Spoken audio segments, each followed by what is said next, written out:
Palavra da Verdade, com Hernandes Dias Lopes. Eu quero partilhar com vocês o texto que está em Jó, capítulo 1. Jó, capítulo 1, versos 6 a 12.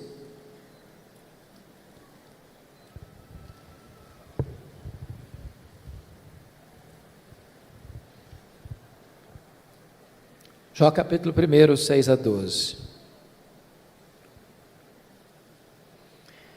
Está escrito o seguinte: num dia em que os filhos de Deus vieram apresentar-se perante o Senhor, veio também Satanás entre eles. Então perguntou o Senhor a Satanás: de onde vens? Satanás respondeu ao Senhor e disse: de rodear a terra e passear por ela. Perguntou ainda o Senhor a Satanás: observaste o meu servo Jó? Porque ninguém há na terra semelhante a ele, homem íntegro e reto, temente a Deus e que se desvia do mal. Então respondeu Satanás ao Senhor: porventura Jó debalde ou inutilmente teme a Deus? Acaso não o cercaste com sebe a ele, a sua casa e a tudo quanto tem? A obra de suas mãos abençoaste, e os seus bens se multiplicaram na terra. Estende, porém, a tua mão e toca-lhe em tudo quanto ele tem, e verás se não blasfema contra ti na tua face. Disse o Senhor a Satanás: eis que tudo quanto ele tem está em teu poder, somente contra ele não estendas a tua mão. E Satanás saiu da presença do Senhor. Agora capítulo 2, versos de 1 a 6, por favor. No dia em que os filhos de Deus vieram apresentar-se perante o Senhor, veio também Satanás entre eles apresentar-se perante o Senhor. Então o Senhor disse a Satanás: de onde vens? Respondeu Satanás ao Senhor e disse: de rodear a terra e passear por ela. Perguntou o Senhor a Satanás: observaste o meu servo Jó? Porque ninguém há na terra semelhante a ele, homem íntegro e reto, temente a Deus e que se desvia do mal. Ele conserva a sua integridade, embora me incitasses contra ele para o consumir sem causa. Então Satanás respondeu ao Senhor: pele por pele, e tudo quanto o homem tem dará pela sua vida. Estende, porém, a tua mão e toca-lhe nos ossos e na carne, e verás se não blasfema contra ti na tua face. Disse o Senhor a Satanás: eis que ele está em teu poder, mas poupa-lhe a vida. Meus amados, esse texto registra esse episódio da reunião de Deus com seus filhos, e eu quero crer que aqui são os anjos, e eu quero crer que nas regiões celestes. E a Bíblia não dá explicações, mas diz que Satanás apareceu por lá. E é curioso que quem começa a conversa é Deus, perguntando para Satanás assim: de onde vens? Satanás respondeu: de rodear a terra e passear por ela. Satanás é uma espécie de turista inveterado. Ele está por aí, está antenado, está de olho, está procurando alguém para devorar. E Deus cutuca outra vez, perguntando assim para ele: observaste o meu servo Jó? E Deus dá o currículo de Jó. Não tem ninguém na terra semelhante a ele, homem íntegro, reto, temente a Deus e que se desvia do mal. Em outras palavras, Jó era o homem mais piedoso da sua geração. Quando a Bíblia diz que ele era um homem íntegro, isso significa que é aquilo que você é quando ninguém está vendo, com a porta do quarto trancada. Quando diz que ele é um homem reto, significa que ele é exatamente aquilo que as pessoas estão percebendo. Um homem que tem uma vida pautada pela verdade e pela justiça. Homem temente a Deus significa que isso é o princípio da sabedoria. Homem que se desvia do mal significa que ele é deliberadamente santo. Bom, Satanás podia ter respondido para Deus assim: bom, esse eu não conheço ainda, estou meio ocupado, tenho outras agendas, quem sabe um dia eu boto os olhos nele, eu observo ele. Mas não foi a resposta de Satanás para Deus, não. Satanás respondeu assim para Deus: mas também puderas, desse jeito aí, qualquer um te adora, tu tens abençoado a vida dele, tu tens colocado um grande muro de proteção ao redor da família dele, tudo que esse homem bota a mão vira dinheiro, os bens dele prosperam na terra, desse jeito aí é muito fácil te adorar. Satanás com isso insinua duas coisas. Primeiro, Satanás insinua que ninguém adora a Deus por quem Deus é, apenas por aquilo que Deus dá. Satanás insinua que Jó só adora a Deus por causa das bênçãos que recebe de Deus e não por causa do caráter de Deus. Satanás insinua que Deus precisa subornar as pessoas com bênçãos para receber delas adoração.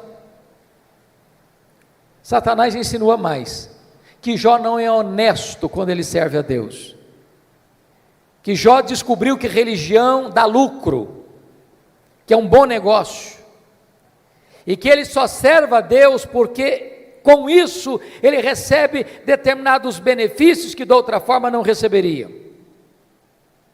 Com isso, Satanás está levantando aqui duas teses. Primeira tese: ninguém ama mais a Deus do que o dinheiro.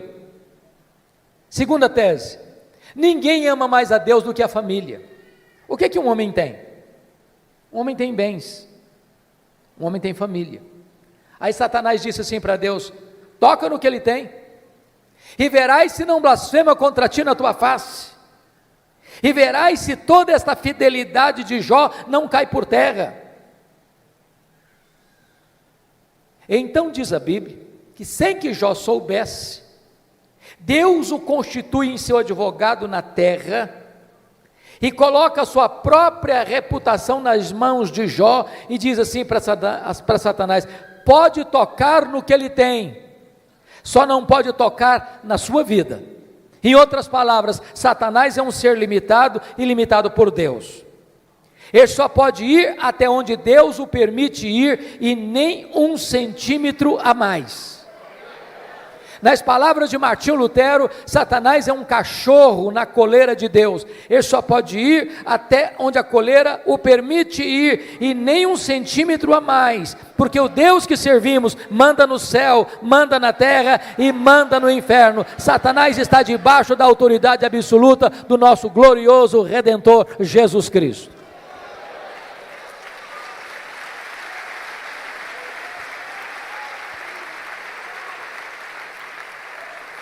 Com a permissão de Deus, Satanás, porém, sai dali para provocar um verdadeiro terremoto na vida de Jó. Convido você a olhar no versículo 3, 1:3, porque Jó não era apenas o homem mais piedoso, conforme diz o versículo 8, mas conforme diz o versículo 3, está escrito assim, depois de quantificar os bens que ele possuía, está escrito: de maneira que este homem era o maior de todos os do Oriente. Sabe o que significa isso? Ele era o homem mais rico da sua geração. Cai um mito aqui: não é pecado ser rico. Você pode ser o homem mais rico e ao mesmo tempo o mais piedoso. O problema não é ser rico, o problema não é ter dinheiro, o problema é o dinheiro nos ter. O problema não é ter dinheiro no bolso, o problema é entronizar o dinheiro no coração. O problema não é o dinheiro, o problema é o amor do dinheiro. Mas não obstante Jó ser o homem mais rico da sua geração, veja você comigo, que nos versos 14, 15 e 16, Satanás vai usar os sabeus, Satanás vai usar os caldeus, Satanás vai usar o fogo, para destruir tudo que Jó tinha, de uma maneira abrupta e rápida. O homem mais rico entra em colapso financeiro, o homem mais rico quebra, vai à bancarrota. Bom, você e eu conhecemos gente que por muito menos dá um tiro na cabeça, por muito menos blasfema contra Deus. A grande pergunta é: será que a tese de Satanás era verdadeira? Será que Jó amava mesmo mais a riqueza e o dinheiro do que a Deus? Será que Jó blasfemaria mesmo contra Deus? Será que a tese de Satanás era verdadeira? A resposta, confira comigo, está no versículo 21. Ele diz o seguinte: nu saí do ventre de minha mãe, nu voltarei. Sabe o que ele está dizendo? Eu não trouxe nada para este mundo, não vou levar nada deste mundo, portanto o que eu granjeei entre o berço e a sepultura não é a razão da minha vida. Eu adoro a Deus não por aquilo que Deus dá, eu adoro a Deus por quem Deus é. Eu não adoro a Deus por causa das bênçãos de Deus, eu adoro a Deus por causa do caráter de Deus. E aqui Jó derrota a primeira tese de Satanás. Ele prova que ele ama mais a Deus do que o dinheiro. Mas tem uma segunda tese: ninguém ama mais a Deus do que a família. Se você ler capítulo 1, versículo 5, você vai notar que Jó era um pai exemplar, mesmo sendo muito rico e tendo uma agenda tão congestionada, e mesmo tendo 10 filhos e todos eles adultos, e Jó costura a unidade dos filhos. E há uma coisa curiosíssima aqui, já que nós temos pais e filhos aqui, toda família que tem mais de um filho sabe disso, os filhos não são naturalmente unidos. Quando você vê uma família unida, pode ter certeza, por trás tem um pai e tem uma mãe que trabalha para que os irmãos sejam amigos. Agora, quando tem dinheiro por trás, é mais complicado ainda. Sabe por quê? O dinheiro não tem liga, o dinheiro não tem amálgama, o dinheiro divide, o dinheiro separa. Porque Jó era um pai intercessor, porque Jó era um pai presente, porque Jó era um pai conselheiro, porque Jó era um pai que se preocupava com a salvação e a santificação dos seus filhos. Diz a Bíblia que os seus filhos eram amigos e unidos. Mas no mesmo dia que acontece o colapso financeiro de Jó, ele recebe a mais amarga notícia da vida: os seus 10 filhos, num dia de festa, na casa de um deles, sofrem um acidente, e todos os 10 filhos de Jó morrem no mesmo acidente. Você já pensou o que é um pai levar para o cemitério todos os seus filhos num único dia? Como é que ele volta de lá? Como é que ele recomeça a vida? Como é que ele se levanta do luto? Como é que ele reconstrói seus sonhos? Será que Jó blasfemaria contra Deus? Será que a tese de Satanás era verdadeira? Será que ninguém de fato ama mais a Deus do que a família? Será que de fato Satanás tinha razão e Jó se voltaria contra Deus para blasfemar contra ele? A resposta está no capítulo 1, versículo 20, confira comigo aí. Diz o texto que logo que Jó recebe essa notícia, ele se levanta, rasga o seu manto, rapa a cabeça, lança-se em terra e disse: o Senhor Deus deu, o Senhor Deus tomou, bendito seja o nome do Senhor.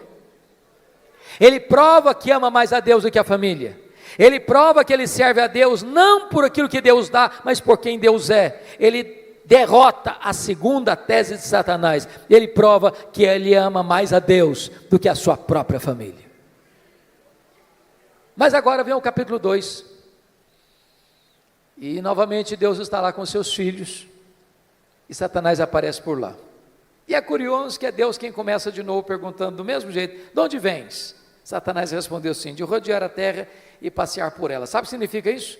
Satanás está dizendo o seguinte: estou fazendo o que eu sempre fiz, não mudei minha agenda, estou por aí, estou de olho, estou antenado, estou procurando uma brecha, estou procurando alguém para devorar. E Deus pergunta de novo: observaste o meu servo Jó? e dá o currículo de Jó sem alterar uma vírgula. Não tem ninguém na terra semelhante a ele, homem íntegro, reto, temente a Deus, que se dizia do mal. E Deus diz: me incitasses contra ele para o destruir sem causa, mas ele permanece íntegro. Sabe o que Deus está dizendo para Satanás? Satanás, suas teses são mentirosas, suas teses são falsas. Você diz que ninguém ama mais a Deus do que o dinheiro e do que a família, pois Jó provou que me ama mais do que ao dinheiro, provou que me ama mais do que a família. Jó derrotou as suas teses, Satanás. Então Satanás levanta uma terceira tese: pele por pele, e tudo que o homem tem dará pela sua vida. Toca-lhe nos ossos, toca-lhe na carne, e verás se não blasfema contra ti na tua face.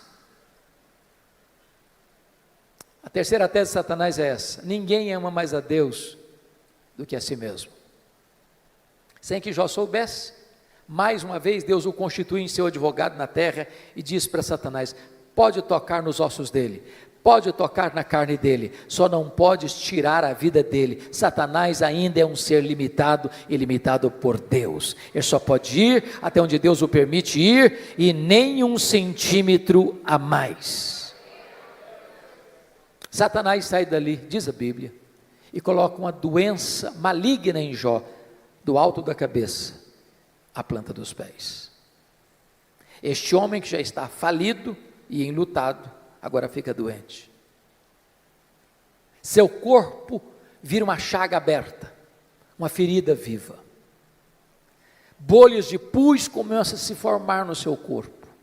E diz a Bíblia que Jó precisa morder nessas bolhas de pus para aliviar sua dor. Sua pele vai ficando necrosada. Ele não consegue comer, ele não consegue dormir, ele não consegue ter alívio. Esse homem vai ficando magro, magérrimo, macérrimo, de couro furado pelas costelas em ponta. O seu corpo cheira mal, as pessoas passam, as pessoas praguejam, as pessoas cospem, as pessoas cortam volta dele, até os mais próximos, até os familiares vão desistindo dele, vão abandonando a ele, e ele fica rendido na sua desdita. Precisa pegar um caco, talvez de telha, para raspar a sua pele necrosada. Esse homem não tem mais o que sofrer. Nesta hora, diz a Escritura, que a sua mulher se aproxima dele e pergunta: ainda conservas a tua integridade, Jó? Amaldiçoa a Deus e morre, acaba com isso, tenha pelo menos coragem e dignidade de tirar a sua vida. E ele responde para ela: tu falas como uma louca, tendo nós recebido o bem de Deus, não receberíamos também o mal? Está escrito que em tudo isso Jó não pecou contra Deus com os seus lábios. Ele reprova a terceira tese de Satanás, ele prova que ama mais a Deus do que a si mesmo, ele prova que ele serve a Deus não por aquilo que Deus dá, mas por quem Deus é, não por causa das dádivas de Deus, mas por causa do caráter de Deus. Mas aí confira comigo, capítulo 2, versículo 11, meus amigos, Elifaz, Bildade e Zofar combinaram ir condoer-se de Jó e consolá-lo. Diz o texto que, levantando-se de longe os olhos, não reconheceram Jó, e ergueram a voz e choraram. Cada um rasgou o seu manto, lançava-se pó ao ar sobre a cabeça. Sentaram-se com Jó na terra 7 dias e 7 noites, e nenhum lhe dizia palavra alguma, pois viam que a sua dor era muito grande. Então eu faço uma pergunta a vocês: esses 3 amigos, de fato eram amigos de Jó?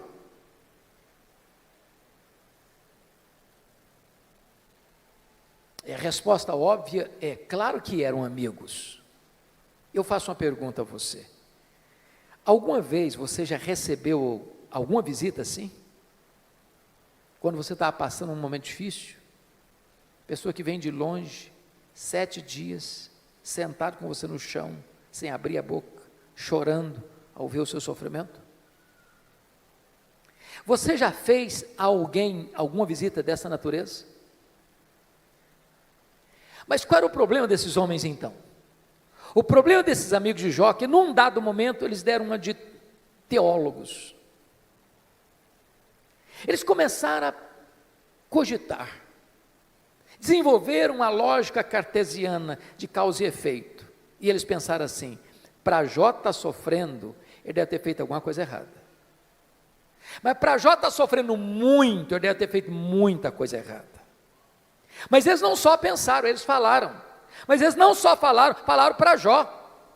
E assacaram contra Jó os mais pesados libelos acusatórios, chamaram Jó de louco, chamaram Jó de adúltero, chamaram Jó de ladrão, falaram para Jó que ele roubou os órfãos e as viúvas, por isso que ele ficou rico, falaram para Jó que por ser ele um homem louco, Deus havia matado os seus filhos, e eles foram massacrando Jó, eles foram cravando Jó com as suas setas venenosas, e eles foram colocando Jó debaixo de um rolo compressor, e eles massacraram este homem de Deus. Sabe o que Jó fez? O que você e eu faríamos? Jó começa a perguntar para Deus: por que, meu Deus? Por que eu estou sofrendo? Por que a minha dor não cessa? Por que eu não morri no ventre da minha mãe? Por que eu não morri ao nascer? Por que os seios da minha mãe não estavam murchos de leite para eu morrer de fome?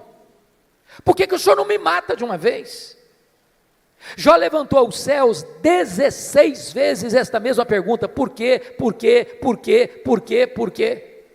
Jó levantou aos céus 34 queixas contra Deus.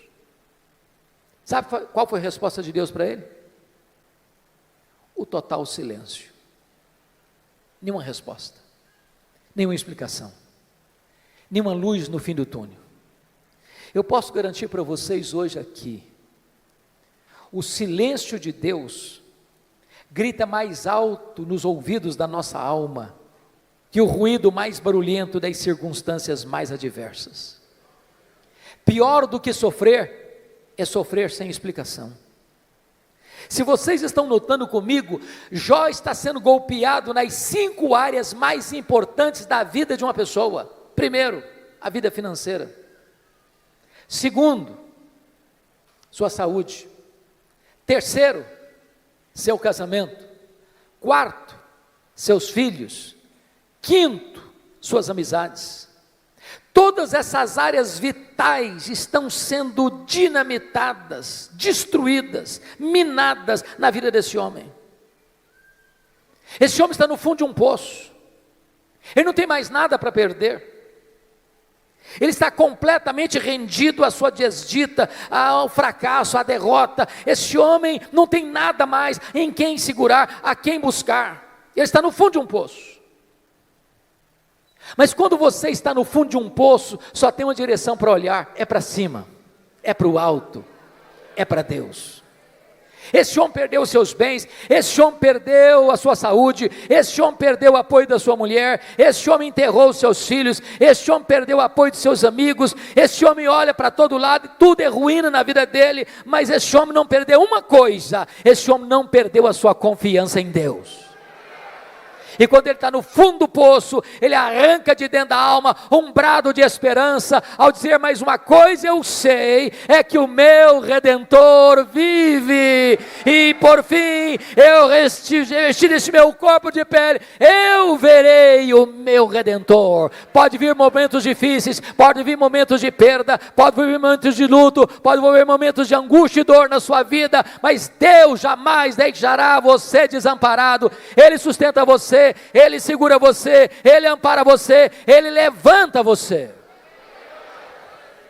É curioso, irmãos, que quando Jó arranca do peito esse brado de esperança, Deus rompe o silêncio e começa a falar com ele. Mas curiosamente, Deus, ao conversar com Jó, Deus não respondeu nenhuma das 16 perguntas de Jó. Deus não respondeu nenhuma das 34 queixas de Jó. Ao contrário, Deus fez 70 perguntas para Jó. 70. Todas perguntas retóricas, que não dava para responder. Deus como que abriu as janelas dos céus, despejando em catadupas torrentes da sua glória, do seu conhecimento sobre Jó. da sua majestade, do seu poder, e Deus começa a perguntar para Jó assim: ô Jó, onde tu estavas quando eu lancei, ou quando eu lançava os fundamentos da terra? Ô Jó, onde você estava quando eu espalhava as estrelas no firmamento? Ô Jó, onde você estava quando eu cercava as águas do mar, para que elas não invadissem a terra? Ô Jó, me explica como é que eu formo a geada. E Deus foi mostrando para Jó o seu poder, a sua grandeza, a sua majestade, a sua glória, a sua magnificência. E quando Jó é esmagado por esta gloriosa revelação de Deus, ele para ter a mais importante experiência da sua vida. E eu gostaria de contar para você como é que ele teve essa experiência. Então vá comigo agora, por favor, para o capítulo 42 de Jó. Porque aí algumas revelações que mostram a experiência desse homem com Deus, que pode ser nesta noite a sua experiência com Deus. Primeira coisa que Jó reconheceu, quando Deus se revelou a ele, está aí no versículo de número 2. Então respondeu Jó ao Senhor: bem sei que tudo podes. Ele reconheceu a onipotência de Deus. Preste bem atenção nisso. Você e eu temos fraquezas indisfarçáveis. Como o bispo Júlio disse agora há pouco, a gente tem que ler. Crente precisa ler. Quem cessa de aprender, cessa de ensinar. Eu gosto muito de ler, sempre gostei. Passo nas livrarias praticamente toda semana. E você sabe que no Brasil e no mundo, os livros que mais vendem são os livros de autoajuda. E os livros que ensinam você a ficar rico rápido. Eu acho que eu não estou sabendo ler bem esses livros. Mas esses livros de autoajuda dizem assim para você: você é forte, você é um gigante, você tem a força, você tem o poder, há poder nas suas palavras, você é alguém tão poderoso que basta fazer cócegas no seu interior e levantar-se-á daí um gigante. Sabe o que a Bíblia diz? Exatamente o contrário. A Bíblia diz que você e eu somos fracos. A Bíblia diz que Deus conhece a nossa estrutura e sabe que nós somos pó. Então deixa eu provar que você e eu somos fracos. Primeiro, nós temos fraquezas físicas. Ô, gente, querendo ou não, gostando ou não, o tempo vai esculpindo algumas rugas no nosso rosto indisfarçáveis. As mulheres mais espertas do que os homens usam alguns recursos interessantes, como os bons cosméticos, dão uma boa disfarçada. Daqui a pouco, uma boa cirurgia plástica ajuda muito. Mas chega um momento que ainda que Pitangui ressuscitasse dentre os mortos, não teria jeito mais. As pernas ficam bambas, os braços descaídos, os joelhos trôpegos, os olhos embaçados. E diz os entendidos que cada fio de cabelo branco que brota na nossa cabeça é a morte chamando-nos para um duelo. Eu acho até um exército acampado ao meu redor.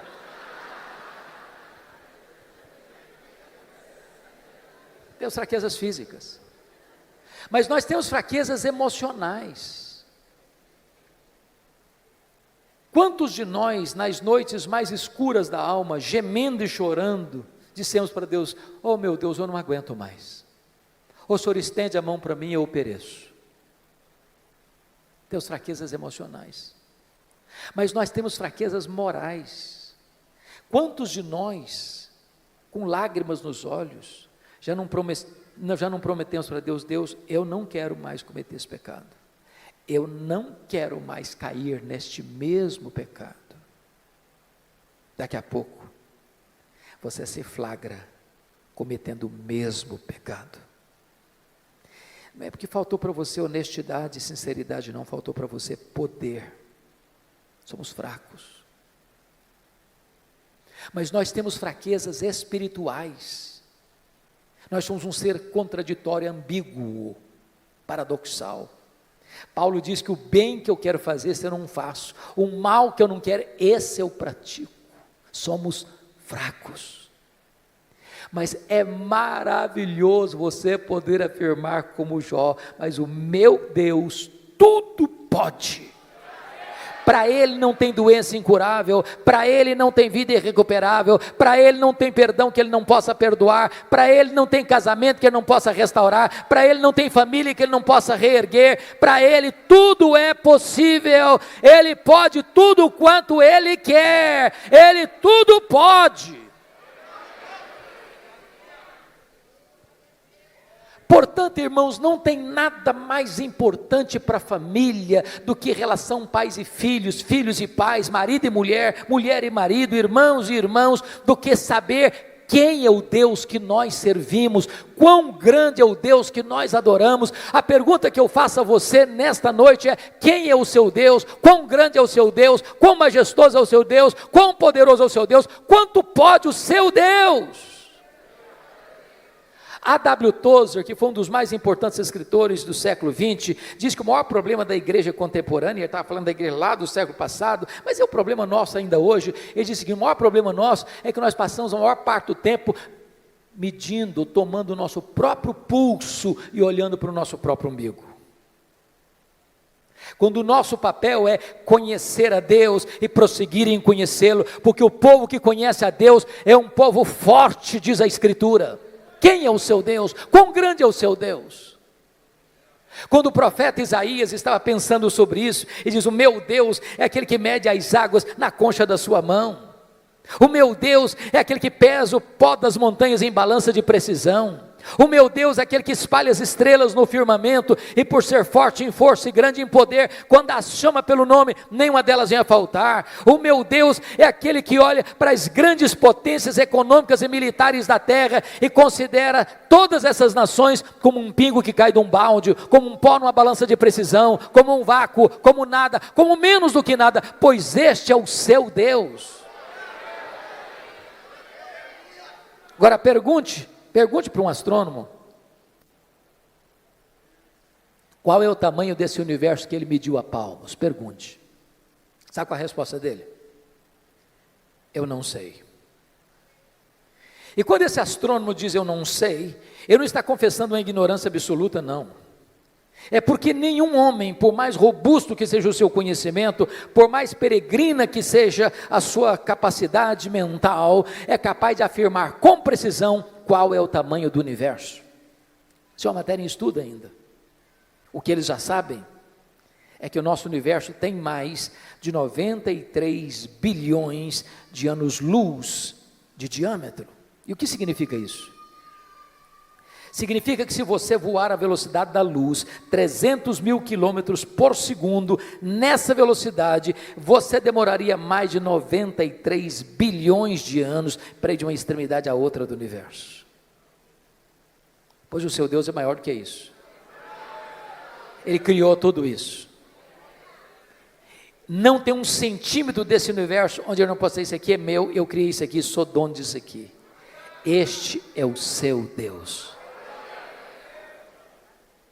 Pergunte a um astrônomo quantas estrelas existem. Sabe qual é a resposta dele? Eu não sei. O que eles já sabem e afirmam é que há mais estrelas no firmamento do que todos os grãos de areia de todas as praias e desertos do nosso planeta.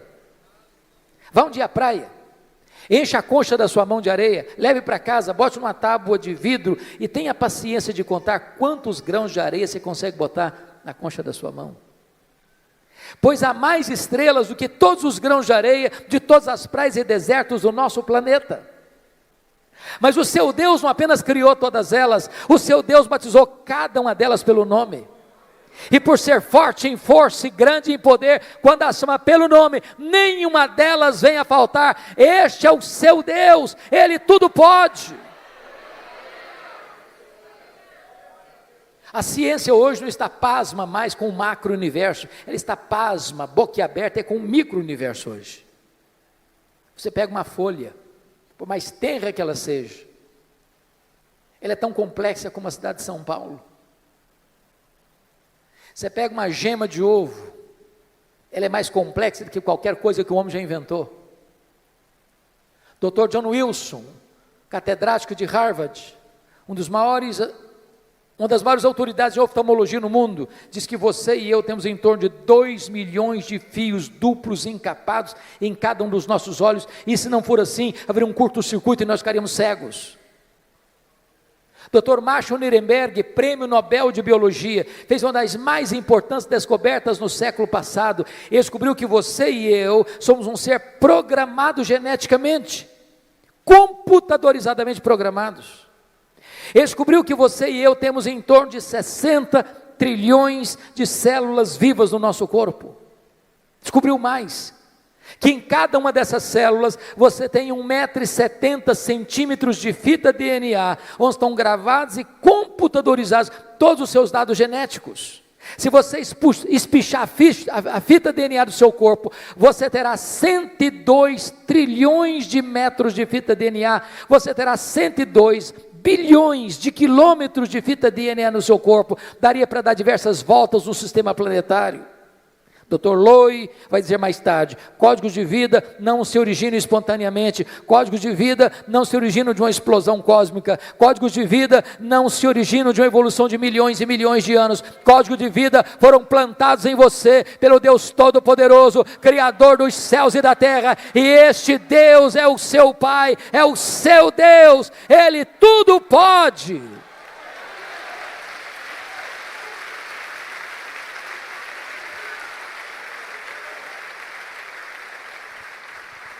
Deixa eu ilustrar isso de maneira mais simples.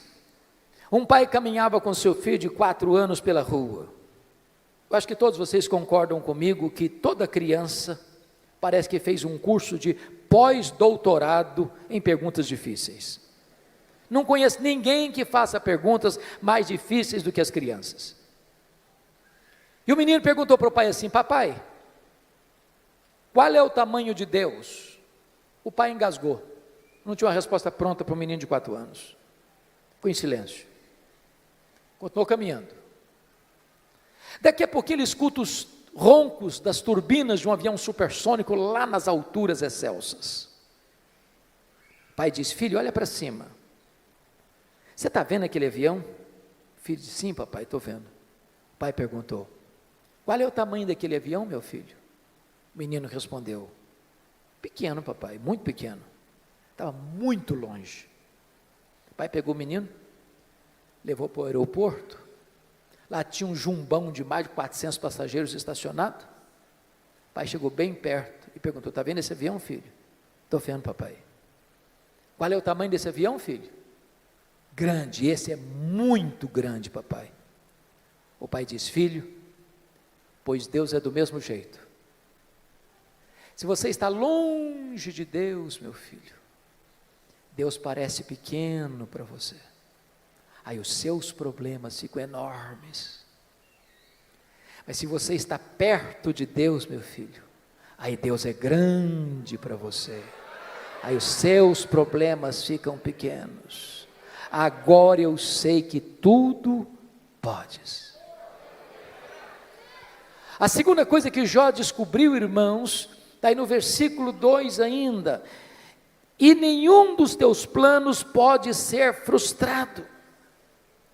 Preste bem atenção nisso. Você e eu não cremos em acaso, você e eu não cremos em sorte, você e eu não cremos em azar, você e eu não cremos em determinismo cego, você e eu não cremos em misticismo, você e eu não cremos em olho gordo, você e eu cremos que a mão de Deus dirige o nosso destino. Pode ter certeza disso. Se você está passando um momento difícil, se você está passando por um vale, se você está passando por uma prova, se você está passando por um momento de amargo, seja financeiro, seja de saúde, seja na sua família, isso não pegou Deus de surpresa, isso não desfez os propósitos de Deus na sua vida. Deus está trabalhando por você e não contra você. Sabemos que todas as coisas cooperam para o bem daqueles que amam a Deus. Se Ele está permitindo você passar por uma luta, Ele tem um plano, Ele tem um propósito, Ele vai transformar tudo isso para o seu bem, e você vai ficar mais maduro, e você vai ficar mais parecido com o Senhor Jesus Cristo. Nenhum dos planos de Deus pode ser frustrado. Terceira coisa que Jó vem a descobrir, pelo conhecimento que ele teve de Deus, ele reconheceu sua profunda limitação. Olha o versículo 3. Na verdade, eu falei do que eu não entendia. Coisas maravilhosas demais para mim, coisas que eu não conhecia. Vamos entender isso aqui. Quando alguém está sofrendo, como Jó sofreu, via de regra a pessoa faz duas coisas: ou se cala estoicamente, tranca os dentes, ou fala. Jó falou, Jó se defendeu, Jó se queixou, Jó perguntou, o tempo todo. Quando você está sofrendo, você acaba falando muita coisa que você não está entendendo. Sabe por quê? Porque você e eu não enxergamos no escuro, você e eu não enxergamos na curva. Deus está vendo lá no fim, e Ele sabe que as curvas da estrada não tiram o seu alvo de chegar lá no fim. O fim é a sua glória, o fim é o céu, o fim é a bem-aventurança, o fim é a vitória do mal, é a vitória do bem sobre o mal, é a vitória da verdade sobre a mentira, é a vitória de Jesus Cristo sobre o diabo. O fim é Jesus Cristo colocando todos os seus e os nossos inimigos debaixo dos seus pés, e nós com Ele, sem dor, sem lágrima, sem luto, reinando com Ele para sempre. Agora, enquanto você está caminhando, você faz tanta pergunta, você fala tanta coisa, e eu também. Quando Deus começa a se revelar para Jó, mostrar a sua grandeza, o seu poder, sua majestade, o seu controle sobre o universo, sobre todas as coisas, Jó põe a mão na boca e diz: meu Deus, quanta coisa que eu falei sem entender. Sabe qual a lição que eu aprendo aqui? O sábio é aquele que sabe que não sabe, porque o que você não sabe é muito mais do que o que você sabe. Portanto, se você encontrar uma pessoa que fica rotando em cima de você muito conhecimento, e que quer passar como aquela pessoa que sabe tudo, conhece tudo, entende tudo, Bíblia, eu conheço de capa a capa. Pode ter certeza, você está perto de uma pessoa que sabe quase nada. Quase nada. É lata vazia que faz barulho. Então deixa eu contar uma ilustração para você. Eu fui criado na roça mesmo. Antes de luz elétrica, de estrada, de carro e tudo mais. Quebrei muito milho no muque. Quem sabe o que é uma roça de milho na hora de colher, seca para colher, sabe muito bem a diferença entre um restolho, que só tem palha e sabugo, e uma espiga boa, granada. A espiga boa, granada, na hora de colher, ela se tomba, ela se curva. O restolho que só tem palha e sabugo, não se curva nunca, fica sempre empinadinho. Então, quando você encontra uma pessoa muito empinadinha, saiba disso, é um restolho, só tem palha e sabugo. Porque é impossível você conhecer a Deus, quem é Deus, sem se humilhar, sem se curvar, sem reconhecer que você sabe quase nada.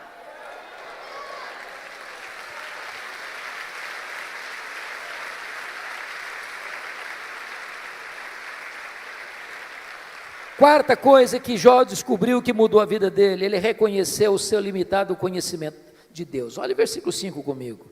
Eu te conheci só de ouvir, mas agora os meus olhos te veem. Irmãos, eu entro em crise com esse versículo. Sabe por que eu entro em crise com esse versículo? Lá no capítulo 1, versículo 8, Deus disse sobre esse homem aí: não tem ninguém na terra semelhante a ele, homem íntegro, reto, temente a Deus, se desvia do mal. Isso não é rasgação de seda de amigo, não. Quem está dizendo isso é Deus. Deus não tem uma opinião a seu respeito, Deus tem um diagnóstico. Agora, como é que esse homem, que Deus chama do homem mais piedoso da sua geração, pode fazer uma declaração dessa? Oh Deus, eu te conheci só de ouvir, agora os meus olhos te veem. Não parece contraditório? Mas para entender isso, eu vou fazer uma pergunta para você. Você conhece a Deus? Conhece mesmo?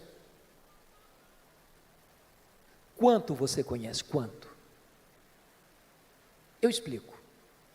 Havia um homem que nunca tinha visto o mar. Brincando, eu acho que ele era mineiro. Um dia ele faz uma viagem para o litoral e vê o mar. E ele fica encantado. Ele diz: agora eu conheço o mar. Aproxima-se dele um marujo, com a pele tostada de sol e sal, por viver nas procelas do mar, e diz: eu também conheço o mar. Qual a diferença entre eles? Você conhece a Deus? Quanto você conhece a Deus? João 17,3 diz que a vida eterna é esta: conhecer a Deus e a Jesus Cristo, a quem enviaste. Sabe de uma coisa? Que a própria essência da vida eterna é conhecer a Deus. Sabe o que você vai estar fazendo no céu depois que você tiver 1000 anos lá na glória? Você vai estar conhecendo a Deus. Sabe o que você vai estar fazendo no céu depois que você tiver 1 bilhão de anos lá na glória? Você vai estar conhecendo a Deus. Sabe o que você vai estar fazendo no céu depois que você tiver 1 trilhão de anos lá na glória? Você vai estar conhecendo a Deus. Jamais haverá um tempo na eternidade onde você possa dizer: conheço tudo de Deus, não tem mais nada para conhecer, agora eu vou botar a vida no piloto automático. Deus é inesgotável em seu ser. O céu vai ser dinâmico. A Bispo Júlia, há poucos dias eu tomei um susto. Uma menina adolescente da igreja chegou para mim e disse assim: pastor. Falei: pois não, filha. Ela disse assim: eu não quero ir para o céu não. Eu tomei um susto. Disse: como? Eu não quero ir para o céu não. Falei: mas você está maluca? O que aconteceu? Não quero ir não. Falei: então me explica esse negócio. Ah, pastor, a ideia de céu que eu tenho, sabe o que é? Que eu vou estar numa nuvem branca, com a harpa na mão, tocando, cantando, tocando. Ah, eu não aguento essa vida inteira não, eu quero coisa nova para a minha vida. Tem gente que acha que o céu vai ser chato. Se você não gosta de trabalhar, você está encrencado. Sabe por quê? Que a Bíblia diz que lá no céu nós vamos trabalhar. Seus servos o servirão. Agora pense comigo que nesse corpo frágil, que fica cansado, que fica doente, que fica velho, que fica caquético, nós conseguimos fazer coisas tão fantásticas, e diz Einstein que nós não usamos nem 10% do nosso potencial. Você já imaginou que nós não vamos poder fazer com um corpo 100% turbinado pela glória de Deus? Diz a Bíblia que você e eu vamos ter um corpo semelhante ao corpo da glória do Senhor Jesus Cristo. Jesus entrava numa casa fechada sem precisar abrir a porta. Jesus saía de Jerusalém, aparecia lá na Galileia sem precisar percorrer o trecho. Jesus subiu o assunto aos céus fisicamente. E eu pergunto para você: qual a distância da terra ao céu? Com que velocidade Jesus foi para o céu? Porque se ele foi para o céu na velocidade da luz, 300 mil quilômetros por segundo, depois de 2000 anos, ele está logo ali na esquina ainda. O que significa isso?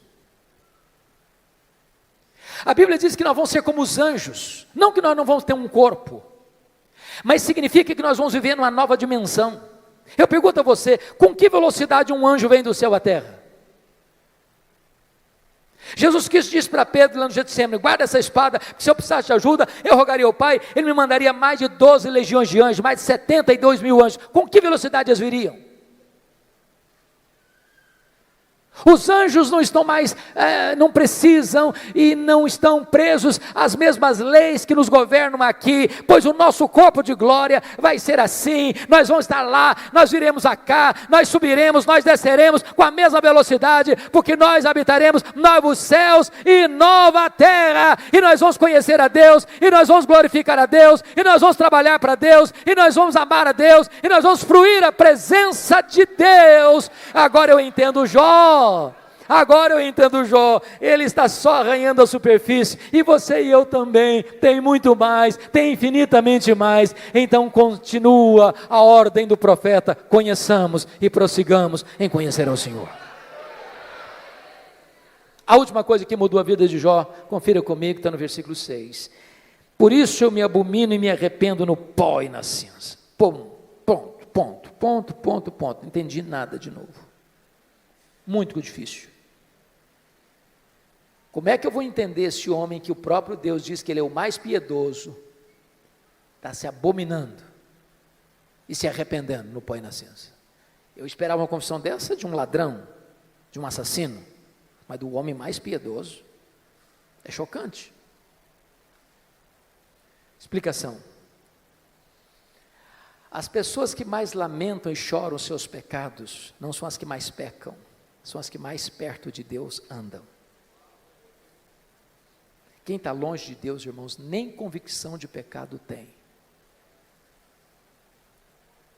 Quanto mais você conhece a Deus, quanto mais você anda com Deus, quanto mais intimidade você tem com Deus, mais você vê a enormidade do seu pecado e mais você lamenta pelo seu pecado. Pois bem, veja comigo, por favor, agora o versículo 10. Ele é a chave hermenêutica deste livro. Mudou o Senhor a sorte de Jó, quando ele chorava pelos seus amigos, e o Senhor deu-lhe o dobro de tudo quanto antes possuía. Você já fez uma pergunta, por que Deus mudou a sorte de Jó, enquanto este ou quando este orava pelos seus amigos? Você já fez essa pergunta? Por quê? Então deixa eu fazer uma pergunta para provocar. O que você sente quando alguém fala mal de você? Você fica feliz? Você celebra isso? Você chega na igreja e diz, bispo, juro, eu estou tão feliz hoje. O que foi, filho? Estão falando mal de mim, o senhor sabe que isso é uma delícia, eu estou tão feliz com isso. É assim que você reage?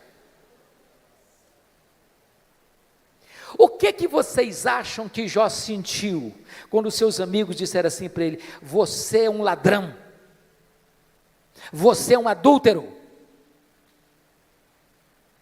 você é louco, você ficou rico porque você roubou os órfãos e as viúvas? O que vocês acham que Jó sentiu? Ficou feliz da vida? O que Jó fez? Jó se queixou, se defendeu, e quem se defende, sabe o que tem no coração às vezes? Mágoas, dores, ressentimentos. Sabe o que Deus está falando para esse homem?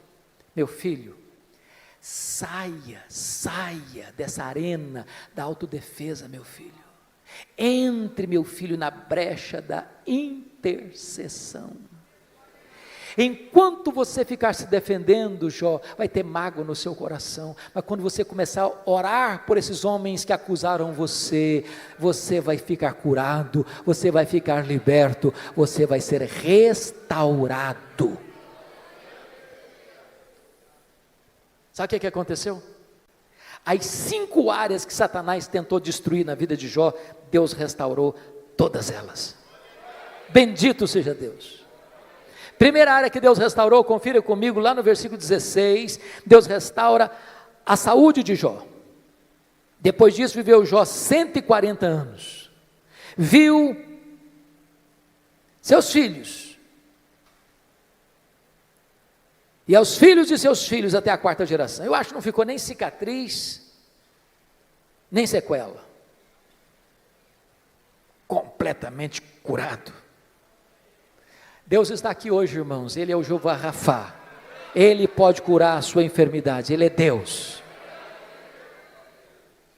Segunda área que Deus restaurou, versículo 12, área financeira. Se você comparar 1:3 com 42:12, você vai notar que Deus deu tudo em dobro.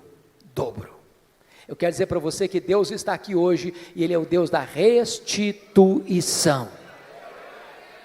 Ele pode restaurar a sua vida financeira, Ele pode levar você mais além na sua vida financeira. Ele é o Deus da restituição.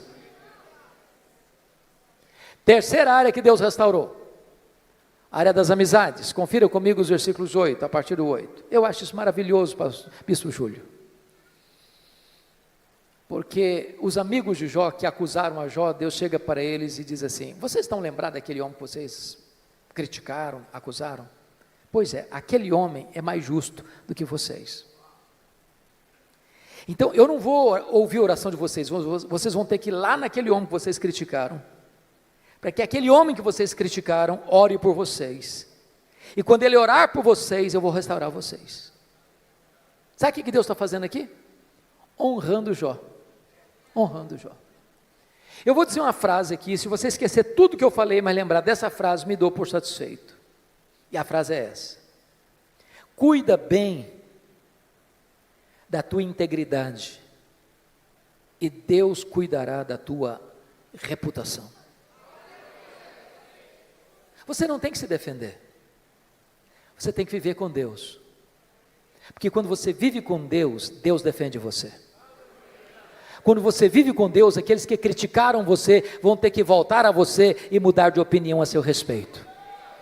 Deus restaurou Jó, e Deus restaurou os amigos de Jó. Quarta área que Deus restaurou, o casamento. Porque a Bíblia não diz que ele casou com outra? Eu quero crer que restaurou o casamento com a mesma mulher. Agora, pense comigo com a cabeça de um brasileiro, só um pouquinho agora. Quando Jó estava numa magrela, a mulher dele olhou para ele e disse: morre, homem, morre, mas morre logo. Agora Jó está curado, agora Jó está rico, agora Jó está no topo da pirâmide. O que vocês acham que, se ele fosse brasileiro, ele falaria para ela? Morre, mulher, morre. Talvez ele diria: minha filha, a fila andou, agora eu estou noutra. Mas deixa eu dizer algo para você, amado. Deus é especialista em pegar os cacos e fazer um vaso novo. Deus é especialista em curar feridas, em restaurar relacionamentos quebrados. Para Deus não tem impossíveis. Você que está pensando em desistir do seu casamento, não desiste não, invista nele. Deus pode fazer um milagre. Deus pode dar espírito de perdão ao seu coração. Eu achei muito curioso que há pouco tempo uma mulher chegou para mim e disse assim: pastor, eu estou vindo aqui dizer para o senhor que eu vou me divorciar. Eu tomei um susto. Disse: como é que é o negócio? Eu estou dizendo para o senhor que eu vou me divorciar. Falei: verdade? É verdade, sim, senhor. E eu perguntei: mas por quê? Ela disse assim para mim: secou. Secou, não tem mais nada, secou. O sentimento secou. Olhei para ela e disse: secou, filha? Oh, mas se secou, tem esperança. Ela regalou os olhos: o senhor está maluco? Tem esperança. Você não leu na Bíblia lá que Deus fez a vara seca de Arão florescer? Pois Deus faz florescer o que está seco no seu coração. Diz: pastor, o senhor endoidou. Estou falando para o senhor que morreu. Está claro agora? Morreu, está claro? Ou precisa botar legenda? Falei: morreu, filha? Oh, mas se morreu, tem esperança. Você não leu na Bíblia lá que Jesus ressuscita os mortos? Pois ele pode fazer ressuscitar o que está morto aí no seu coração. Tem esperança. Falei: pastor, o senhor endoidou, o senhor não está me entendendo não. Estou falando para o senhor que acabou, não tem mais nada, acabou, está claro agora? Falei: acabou, minha filha? Ué, mas se acabou, tem esperança. Ué, você não leu na Bíblia lá que Deus chama a existência as coisas que não existem? Se Ele chama a existência as coisas que não existem, Ele pode chamar a existência o que não está mais no seu coração. Você não vai separar essa semana não, você vai orar comigo uma semana, depois você volta aqui.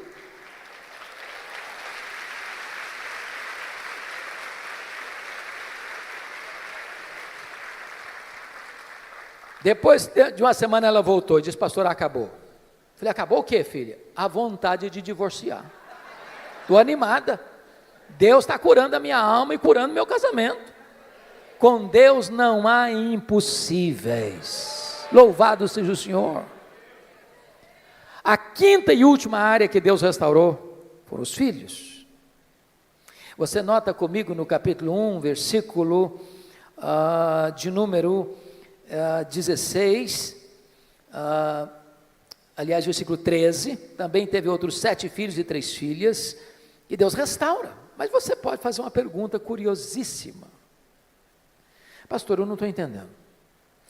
Se Deus devolveu tudo em dobro, e Jó antes tinha 10 filhos, quantos ele deveria ter agora? 20. Então não foi tudo em dobro.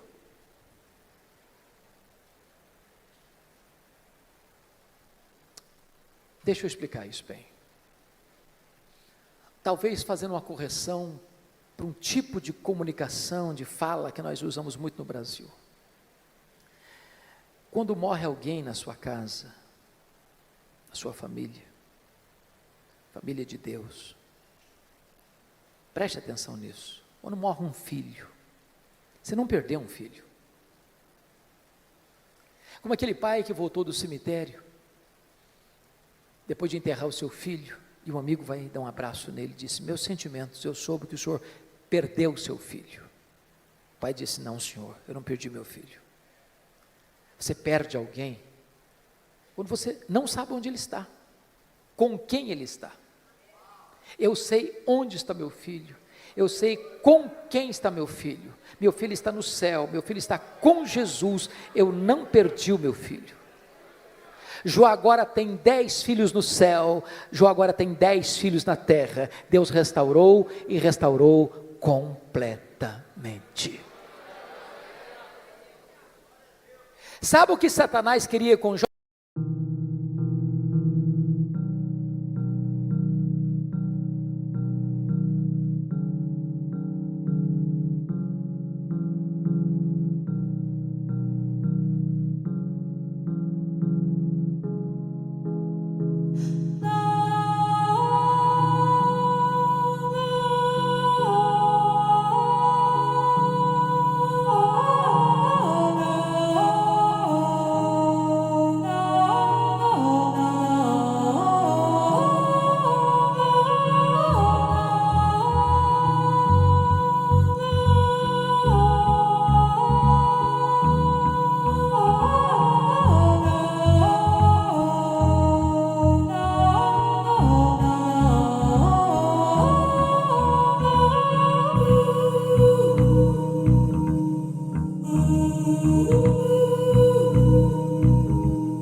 Colocá-lo longe de Deus.